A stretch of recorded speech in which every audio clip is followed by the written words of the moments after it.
Hello, readers! I just got back from the library with these books! Oh, big surprise, you say. I went to the library, I found 2 books. No, I get it. But these books will help us talk about the difference between a first and second-hand account. You see, this is a travel diary written by a young man on the Oregon Trail like 150 years ago, whereas this is a book about the Oregon Trail written last year. A first-hand account is created by the person who experienced an event. First-hand accounts are also called primary sources. Primary is another way to say first or original. It uses pronouns like I or me. It's told from one person's perspective. A second-hand account is more distant from the event, like a book or a newspaper article. The author wasn't there, but they use first-hand accounts like interviews, diaries, photos, or video recordings to stitch the story together. The story uses pronouns like they, she, or he, not I or we. Let me show you more specifically by comparing these 2 passages. Okay, so this one, our first-hand account, comes from the diary of Horace Griggs, our young migrant on the Oregon Trail. July 18th, 1871. We're in the Wyoming territory now, and it's been a few days since we had good water. I'm starting to worry. It's been at least a week since any of us saw a tree. But the buffalo chips remain plentiful. At least the darn things burn hot. And here's an excerpt from a secondary source, our book about the Oregon Trail that came out last year.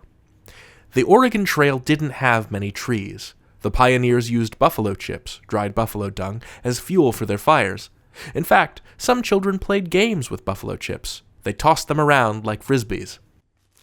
So we've got here 2 passages, both about buffalo droppings. Good job, me. Let me be clear, it's not gross. They're mostly made of dried grass, honestly. What are the big differences between these 2 passages? Look at how Horace uses first-person pronouns like I or we or us. He's telling the story from his perspective and the perspective of other people traveling with him. It's like he's telling us a story. And it's his story to tell. He was right there, starting fires with buffalo chips.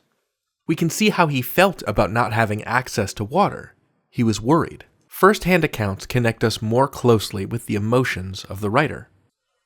And because he was there, he can accurately describe his experiences. However, this guy can only describe his own experience.